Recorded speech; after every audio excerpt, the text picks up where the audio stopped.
नमस्कार,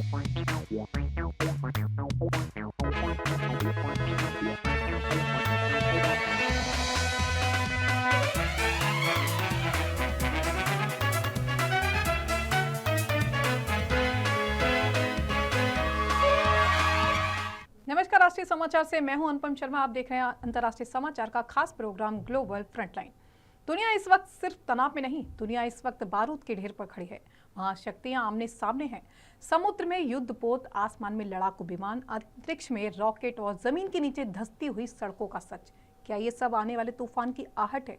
चीन के सबसे आधुनिक शहर संघाई में अचानक धंसती सड़क, पलक झपकते ही बना विशाल सिंखोल। क्या सिर्फ हादसा है या बुनियादी ढांचे की खोखली हकीकत? फिलहाल हम इन सब बड़ी खबरों पर करेंगे विस्तार से चर्चा। पहले एक नजर आज की हेडलाइंस पर। संघाई में विशाल सिंखोल, पल भर में धंसी सड़क, शहरीकरण की रफ्तार पर उठे सवाल। रूसी प्रोटॉन में एम रॉकेट ने मौसम उपग्रह के साथ सफल उड़ान भरी।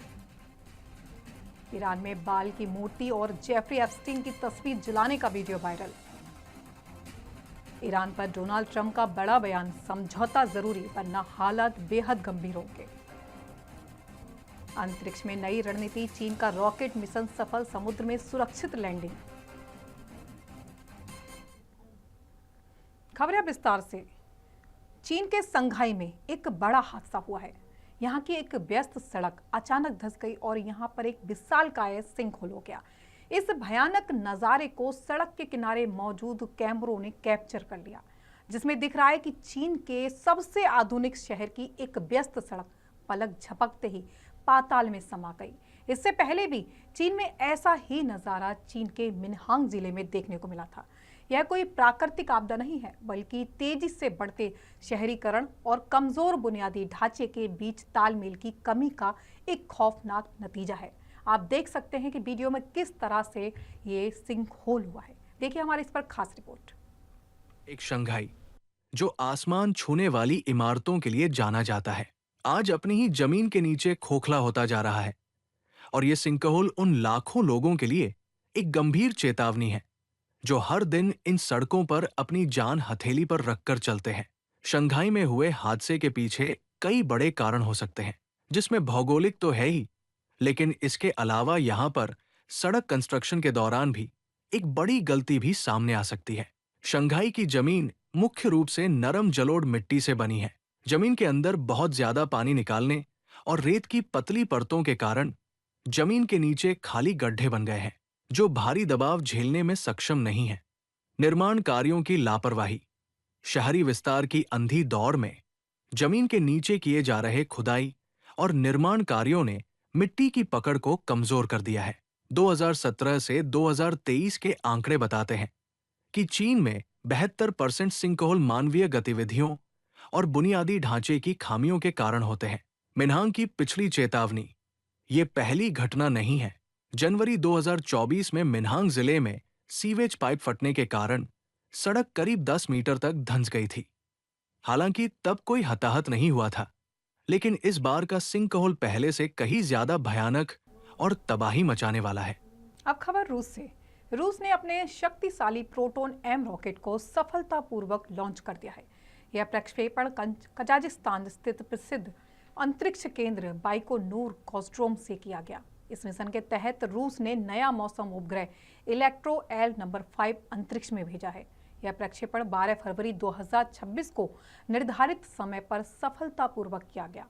रॉकेट ने लॉन्च पैड से उड़ान भरते ही कुछ ही मिनटों में पृथ्वी की निचली कक्षा की ओर बढ़ना शुरू कर दिया। इलेक्ट्रो एल नंबर 5 एक आधुनिक मौसम उपग्रह है। इसका मुख्य उद्देश्य है मौसम की निगरानी करना, तूफान, चक्रवात और भारी बारिश की भविष्यवाणी करना और उनकी गतिविधियों पर नजर रखना, जलवायु परिवर्तन से जुड़े आंकड़े जुटाना, आपदा चेतावनी प्रणाली को मजबूत बनाना। अब खबर ईरान से। ईरान में एक कथित वीडियो सोशल मीडिया पर तेजी से वायरल हो रहा है, जिसमें कुछ लोग बाल नामक प्रतीकात्मक मूर्ति और अमेरिकी वित्तीय अपराधी जेफरी एप्स्टीन की तस्वीर को जलाते हुए दिखाई दे रहे हैं। वीडियो के साथ एक बयान भी साझा किया गया है, जिसमें कहा गया है, हम दुनिया के एकेश्वरीवादी लोग ईश्वर की मदद से बाल के उपासकों, शैतान के उपासकों और घमंडी अत्याचारियों को गिरा देंगे। बयान ऐसे समय आया है जब अमेरिका और ईरान के बीच पहले से ही तनावपूर्ण संबंध बने हुए हैं। अमेरिका और ईरान के बीच कई वर्षों से परमाणु कार्यक्रम, आर्थिक प्रतिबंध और क्षेत्रीय सुरक्षा जैसे मुद्दों को लेकर तनाव बना हुआ है। 2018 में ट्रंप प्रशासन ने ईरान परमाणु समझौते JCPOA से अमेरिका को अलग कर लिया था।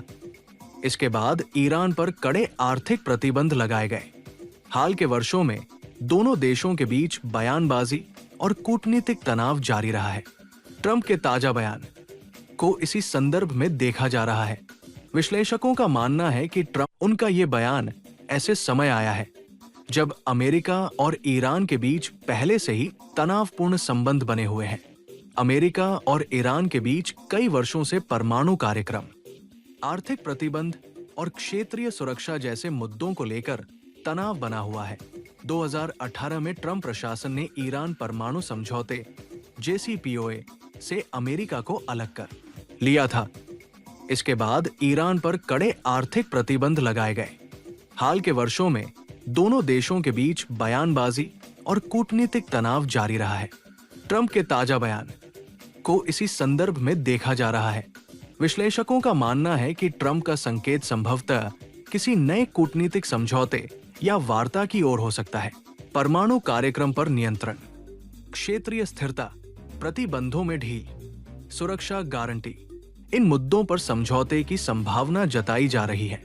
ट्रंप द्वारा इस्तेमाल किया गया ट्रॉमेटिक शब्द संकेत देता है कि अगर समझौता नहीं हुआ तो हालात सैन्य टकराव की ओर बढ़ सकते हैं, आर्थिक संकट गहरा सकता है, क्षेत्रीय अस्थिरता बढ़ सकती है। हालांकि उन्होंने किसी विशेष कार्रवाई का स्पष्ट उल्लेख नहीं किया। अभी तक इस बयान पर ईरान की ओर से कोई आधिकारिक प्रतिक्रिया सामने नहीं आई है। अंतर्राष्ट्रीय समुदाय की नजर अब संभावित कूटनीतिक गतिविधियों पर टिकी हुई है। डोनाल्ड ट्रंप का ये बयान अमेरिका ईरान संबंधों में संभावित नए मोड़ का संकेत माना जा रहा है। क्या दोनों देशों के बीच नया समझौता होगा या तनाव और बढ़ेगा? ये आने वाला समय ही बताएगा। ब्यूरो रिपोर्ट, राष्ट्रीय समाचार। ईरान पर डोनाल्ड ट्रंप का बड़ा बयान सामने आया है। उनका कहना है कि समझौता जरूरी करना, वरना हालात बेहद गंभीर होंगे। अमेरिका के पूर्व राष्ट्रपति डोनाल्ड ट्रंप ने ईरान को लेकर इतना बड़ा बयान दिया है। ट्रंप ने कहा कि अमेरिका और ईरान के बीच समझौता होना बेहद जरूरी है, अन्यथा हालात बहुत ही दर्दनाक और गंभीर भी हो सकते हैं। ट्रंप ने अपने बयान में कहा, हमें एक समझौता करना होगा, नहीं तो स्थिति बहुत ही ट्रॉमेटिक और गंभीर कष्टदायक हो जाएगी। बयान ऐसे समय आया है जब अमेरिका और ईरान के बीच पहले से ही तनावपूर्ण संबंध बने हुए हैं। अमेरिका और ईरान के बीच कई वर्षों से परमाणु कार्यक्रम, आर्थिक प्रतिबंध और क्षेत्रीय सुरक्षा जैसे मुद्दों को लेकर तनाव बना हुआ है। 2018 में ट्रंप प्रशासन ने ईरान परमाणु समझौते JCPOA से अमेरिका को अलग कर लिया था। इसके बाद ईरान पर कड़े आर्थिक प्रतिबंध लगाए गए।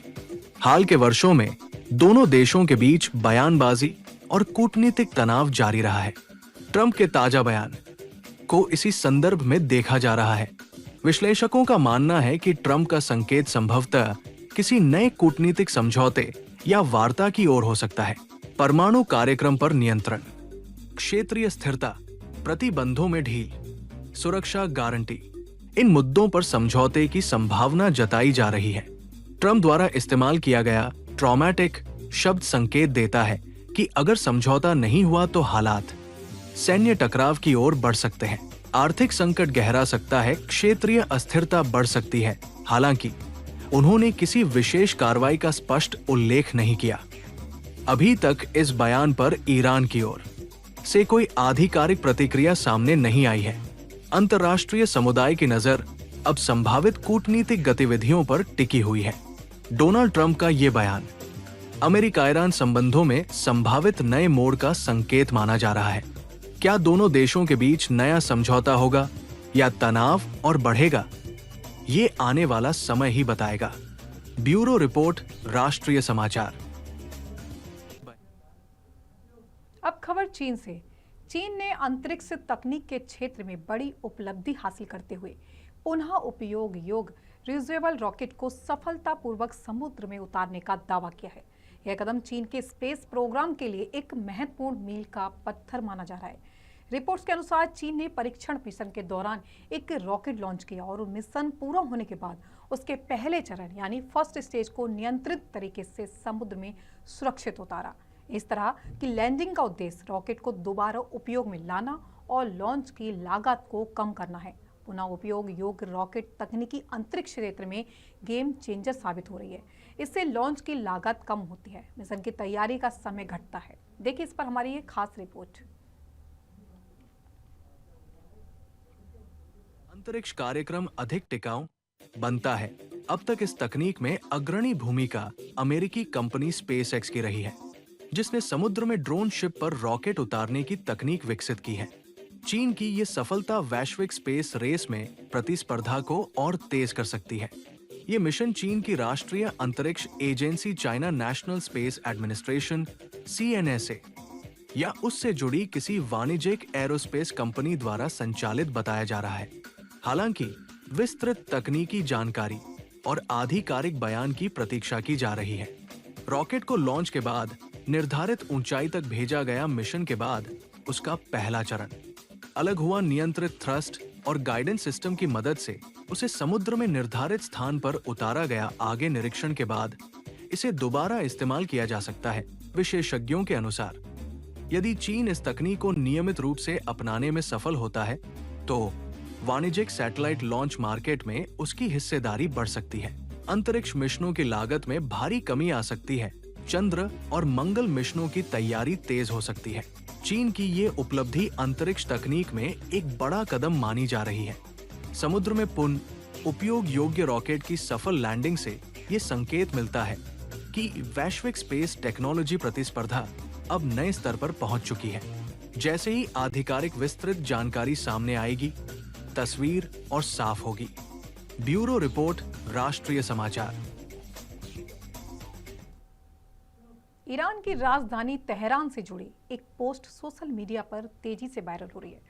पोस्ट में दावा किया गया है कि शहर में आज की स्थिति को दिखाने वाला वीडियो तस्वीर असली है और साथ ही यह सवाल भी उठाया गया है क्या एलन मस्क और प्लेटफॉर्म ट्विटर अब एक्स इसे फिर से AI जनरेटेड बताकर खारिज करेंगे। पोस्ट में यह भी कहा गया है कि पश्चिम मुख्यधारा मीडिया अब सच को छिपा सकती है। सोशल मीडिया पर तेहरान की कथित मौजूदा स्थिति दिखाने वाला कंटेंट शेयर किया जा रहा है। यूजर्स का दावा है कि इससे पहले भी ऐसे कंटेंट को AI से बना कहकर खारिज किया गया था। पोस्ट में सीधे तौर पर एलन मस्क और प्लेटफॉर्म की विश्वसनीयता पर सवाल उठाए गए हैं। हालांकि संबंधित वीडियो तस्वीर की स्वतंत्र और आधिकारिक पुष्टि अभी उपलब्ध नहीं है। पिछले कुछ वर्षों में AI तकनीक इतनी उन्नत हो गई है कि असली और नकली विजुअल कंटेंट में फर्क करना मुश्किल होता जा रहा है। Deep fake video, generated image, edited clips, इसी कारण कई बार प्लेटफॉर्म संदिग्ध कंटेंट को मैनिपुलेटेड या जनरेटेड टैग कर देते हैं। पोस्ट में वेस्टर्न लेगेसी मीडिया पर भी आरोप लगाए गए हैं कि वे कुछ घटनाओं को सही तरीके से कवर नहीं करते। मीडिया विश्लेषकों के अनुसार अलग अलग देशों के मीडिया नैरेटिव में राजनीतिक और कूटनीतिक झुकाव हो सकता है, लेकिन किसी भी दावे की पुष्टि के लिए आधिकारिक स्रोत, स्वतंत्र जांच और विश्वसनीय रिपोर्ट जरूरी होती है। न तो एलन मस्क की ओर से कोई ताजा प्रतिक्रिया आई है, न ही संबंधित वीडियो तस्वीर की आधिकारिक पुष्टि हुई है। इसलिए वायरल दावों को सावधानी के साथ देखने की सलाह दी जा रही है। तेहरान से जुड़ा वायरल कंटेंट और उस पर उठे सवाल एक बार फिर सोशल मीडिया, AI तकनीक और मीडिया की विश्वसनीयता पर बहस को तेज कर रहे हैं। जब तक किसी विश्वसनीय और आधिकारिक स्रोत से पुष्टि न हो, किसी भी वायरल वीडियो या तस्वीर को अंतिम सच मानना उचित नहीं है। ब्यूरो रिपोर्ट, राष्ट्रीय समाचार। यूक्रेन का रात में बड़ा हमला, फ्लेमिंगो क्रूज मिसाइलों से रूसी सैन्य ठिकाने को निशाना बनाने का दावा किया जा रहा है। सोशल मीडिया और कुछ सैन्य सूत्रों के हवाले से दावा किया जा रहा है कि यूक्रेन ने रात के समय में फ्लेमिंगो नामक क्रूज मिसाइलों की एक साथ कई लॉन्च किए। रिपोर्ट्स के अनुसार कम से कम 6 मिसाइलों ने रूस के सैन्य गोला बारूद भंडार को निशाना बनाया। बताया जा रहा है कि मिसाइलों का मुख्य लक्ष्य रूस का ग्रोव आर्सेनल कोटलुबा क्षेत्र में स्थित ग्रोव रूसी सेना का वह विभाग है जो मिसाइल और तोपखाने के हथियारों के भंडारण व प्रबंधन का काम करता है। फ्लेमिंगो नामक से जुड़ी जानकारी सीमित है और यह स्पष्ट नहीं है यह आधिकारिक रूप से मान्यता प्राप्त मिसाइल प्रणाली है या किसी विशेष ऑपरेशन का कोड का नाम। क्रूज मिसाइलों की सामान्य विशेषताएं हैं कि लंबी दूरी तक सटीक वार करने की क्षमता होती है, कम से कम ऊंचाई पर उड़ान भर सकती हैं, जिससे रडार से बचाव करता है, उच्च सटीकता है। हालांकि इस विशेष हमले और मिसाइल के प्रकार की स्वतंत्र पुष्टि अभी तक उपलब्ध नहीं हो पाई है। रात के समय में मिसाइल दागने की रणनीति के पीछे मुख्य कारण होते हैं दुश्मन की निगरानी और रडार से बचना, एयर डिफेंस प्रतिक्रिया समय कम करना, लक्ष्य को अचानक चौंकाना। अगर हमला सफल रहा तो इससे रूसी सैन्य लॉजिस्टिक्स पर प्रभाव पड़ सकता है। यूक्रेन की ओर से औपचारिक विस्तृत बयान सामने फिलहाल नहीं आया है। रूस की ओर से भी हमले के नुकसान या पुष्टि को लेकर स्पष्ट आधिकारिक जानकारी जारी नहीं की गई है। युद्ध की स्थिति में दोनों पक्षों के दावों की स्वतंत्र पुष्टि करना अक्सर कठिन होता है। यूक्रेन और रूस के बीच चल रहे संघर्ष में दोनों देशों की रणनीतिक सैन्य ठिकानों, गोला बारूद भंडार और लॉजिस्टिक केंद्रों को निशाना बनाना एक आम बात है। ईरान की ट्रंप को चेतावनी है, एक और एयरक्राफ्ट कैरियर से भेजा खाड़ी में जहाज जला देंगे। अमेरिका के पूर्व राष्ट्रपति डोनाल्ड ट्रंप को लेकर ईरान की ओर से कड़ा बयान सामने आया है। ईरानी अधिकारियों और राज्य समर्थित मीडिया ने संकेत दिया कि यदि अमेरिका खाड़ी क्षेत्र में एक और एयरक्राफ्ट कैरियर तैनात करता है तो इसे बेहद उकसाने वाला कदम माना जाएगा। रिपोर्ट्स के अनुसार ईरान ने चेतावनी दी है कि यदि अमेरिका ने खाड़ी गल्फ क्षेत्र में दूसरा एयरक्राफ्ट कैरियर भेजा तो इसे स्पष्ट आक्रामक कार्रवाई के रूप में देखा जाएगा और इससे क्षेत्रीय तनाव खतरनाक स्तर तक बढ़ सकता है। बयान में कथित तौर पर कहा गया है कि ऐसे कदम का जवाब दिया जाएगा और अमेरिकी जहाजों को गंभीर परिणाम भुगतने पड़ सकते हैं। ये बयान मुख्य रूप से पर्शियन गल्फ क्षेत्र को लेकर है, जो रणनीतिक रूप से बेहद महत्वपूर्ण है। यहाँ से दुनिया की बड़ी मात्रा में तेल आपूर्ति गुजरती है। अमेरिका और ईरान दोनों की सैन्य उपस्थिति इस क्षेत्र में पहले से मौजूद है। विश्लेषकों के अनुसार हाल के महीनों में अमेरिका ईरान संबंधों में फिर से तनाव बढ़ा है। सैन्य गतिविधियों और जहाजों की तैनाती को शक्ति प्रदर्शन के रूप में देखा जा रहा है। ईरान अतिरिक्त अमेरिकी कैरियर तैनाती को सीधी चुनौती मान रहा है। चलते फिरते एयरबेस की तरह काम करते हैं लड़ाकू विमानों, मिसाइलों और रक्षा प्रणालियों से लैस होते हैं। ईरानी बयान भी मुख्य रूप से राज्य समर्थित मीडिया के हवाले से सामने आया है। स्थिति संवेदनशील बनी हुई। ईरानी बयान में कथित तौर पर कहा गया है कि ऐसे कदम का जवाब दिया जाएगा और अमेरिकी जहाजों को गंभीर परिणाम भुगतने पड़ सकते हैं। ये बयान मुख्य रूप से पर्शियन गल्फ क्षेत्र को लेकर है, जो रणनीतिक रूप से बेहद महत्वपूर्ण है। यहाँ से दुनिया की बड़ी मात्रा में तेल आपूर्ति गुजरती है। अमेरिका और ईरान दोनों की सैन्य उपस्थिति इस क्षेत्र में पहले से मौजूद है। विश्लेषकों के अनुसार हाल के महीनों में अमेरिका ईरान संबंधों में फिर से तनाव बढ़ा है। सैन्य गतिविधियों और जहाजों की तैनाती को शक्ति प्रदर्शन के रूप में देखा जा रहा है। ईरान अतिरिक्त अमेरिकी कैरियर तैनाती को सीधी चुनौती मान रहा है।